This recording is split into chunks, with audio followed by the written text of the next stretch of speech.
تقدیر کیا ہے؟ اگر سب کچھ پہلے سے ہی لکھا ہوا ہے تو پھر ہم اپنے اعمال کے ذمہ دار کیسے ہوئے؟ پھر اعمال کی جزا سزا کا کیا مطلب؟ پھر جنت دوزخ کس لیے؟ ان سب سوالوں کا جواب پاک ایشیا نیوز پر آپ بھی سنیے اس ویڈیو میں۔ تقدیر کیا ہے؟ اگر سب کچھ پہلے سے ہی لکھا لکھایا ہے تو ہم اپنے اعمال کے ذمہ دار کس طرح ہوئے؟ پھر اعمال کی جزا و سزا کیسی؟ پھر جنت و دوزخ کے کیا معنی؟ وضاحت فرمائیں۔ بھئی سچی بات یہ ہے کہ اس سوال نے ایک عرصے تک مجھے بھی ستائے رکھا، اور میں سوچتا رہا کہ اگر واقعی اللہ تعالیٰ نے پہلے سے ہی سب کچھ لکھ دیا ہے کہ میں اتنے بج کر اتنے منٹ میں بیٹھ کے یہاں پہ ایک لیکچر دوں گا، یہ تقریر کروں گا، اتنے بج کر اتنے منٹ میں نماز پڑھوں گا، اتنے بج کے اتنے منٹ میں فلاں کو گالی دوں گا، فلاں کو تھپڑ ماروں گا، یہ پہلے سے ایک میرا شیڈول مرتب ہے اللہ کے ہاں، لکھا لکھایا پروگرام چھپا چھپایا موجود ہے، میرے کا قصور؟ تو لکھنے والے کا قصور ہے؟ بات تو خطرناک ہے نا۔ تقدیر کیا ہے؟ عربی میں اس کے لیے ایک لفظ لکھا جاتا ہے دینی کتابوں میں، علم اللہ السابق، اللہ کا علم جو پہلے سے اسے حاصل ہے۔ اللہ کو معلوم ہے کہ آج میں اتنے بج کر اتنے منٹ پہ اپنی مرضی سے، اپنے ارادے سے، اپنی آزادی فکر اور آزادی عمل پہ، عمل سے کام لیتے ہوئے یہ کام کروں گا۔ اب بھائی کام تو میں اپنی مرضی سے کر رہا ہوں، اپنی آزادی سے، اپنے ارادے سے کر رہا ہوں، لیکن اتنی سی بات تو مانو کہ اللہ تعالیٰ علام الغیوب ہے، علیم بذات الصدور ہے۔ مجھے اپنے بارے میں پتہ نہیں ہے کہ کل 10:10 پہ میں کیا کروں گا، اس کو پتہ ہے۔ مجھے اپنے بارے میں پتہ نہیں ہے کہ میں 10 سال کے بعد کہاں ہوں گا، کیا کر رہا ہوں گا، فلاں بج کے فلاں منٹ، اس کو پتہ ہے۔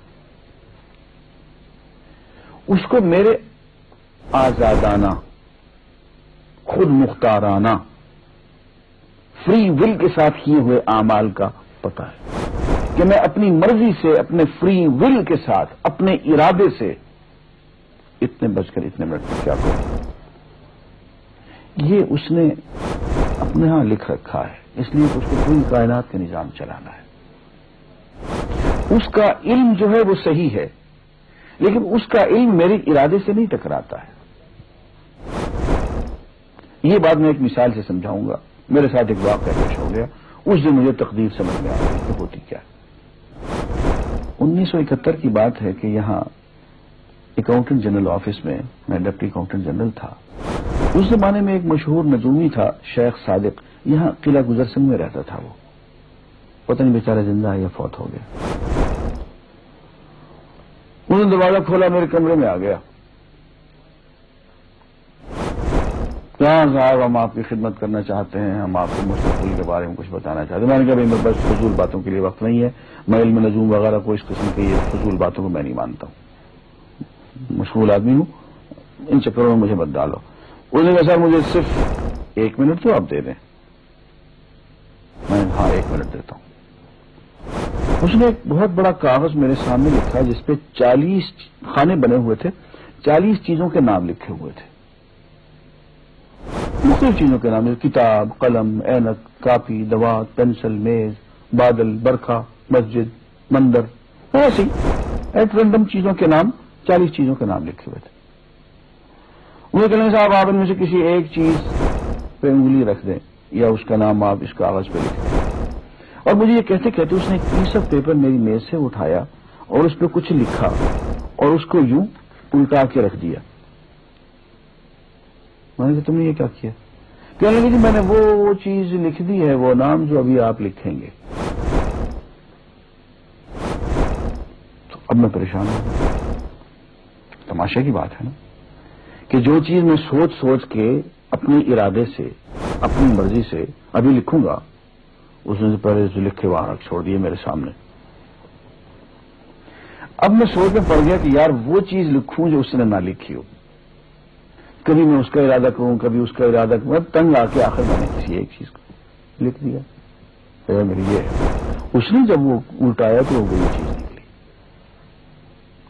اب پتہ نہیں یہ کیا چکر تھا اس کا، خدا ہی جانے۔ کوئی اس کا علم ہوگا، کوئی فن ہوگا، کوئی تک بازی ہوگی، تک بندی ہوگی کوئی۔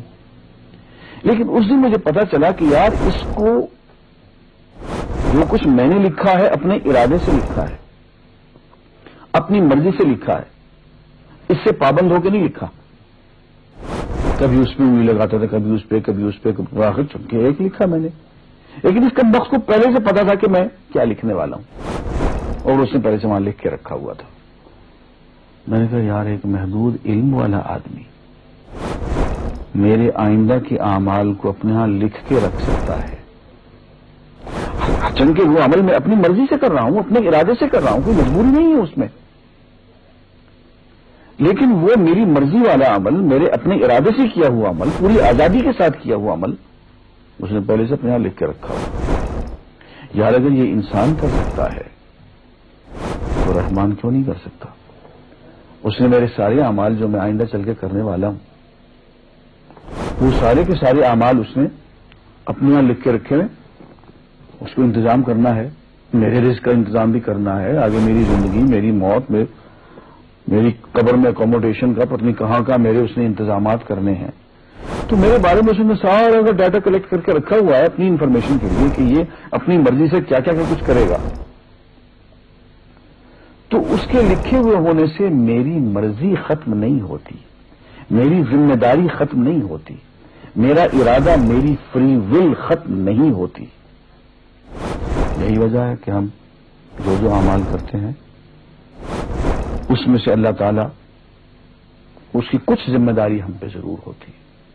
کچھ کام اللہ تعالیٰ کا ایک نظام ہے، اس میں شاید ہماری ذمہ داری نہ ہو، وہاں جبر ہو، لیکن کچھ اعمال ایسے ہیں جن میں خالصتاً ہمیں آزادی حاصل ہے، ہمیں اختیار حاصل ہے، ہم ان کے ذمہ دار ہیں، ہمیں ان پہ جزا ملے گی، ہمیں ان پہ سزا ملے گی، اللہ تعالیٰ بچائے۔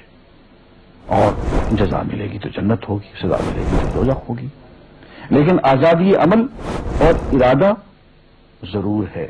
یہ الگ بات ہے کہ اللہ تعالیٰ کو پہلے سے ہی معلوم ہے کہ ہم اپنے ارادے سے اور اپنی آزادی اور اپنی مرضی سے ہم آج اور کل اور پرسوں اور سال بھر کے بعد اور 10-20 سال کے بعد ہم کیا کیا کریں گے اس کے ہاں لکھا ہوا ہے۔ وعندہ علم الکتاب، اس کے ہاں وہ سب کچھ لکھا ہوا ہے، لیکن ہم جو کرتے ہیں اپنے ارادے سے کرتے ہیں اور اس کے ذمہ دار ہیں۔ وآخر دعوانا الحمدللہ۔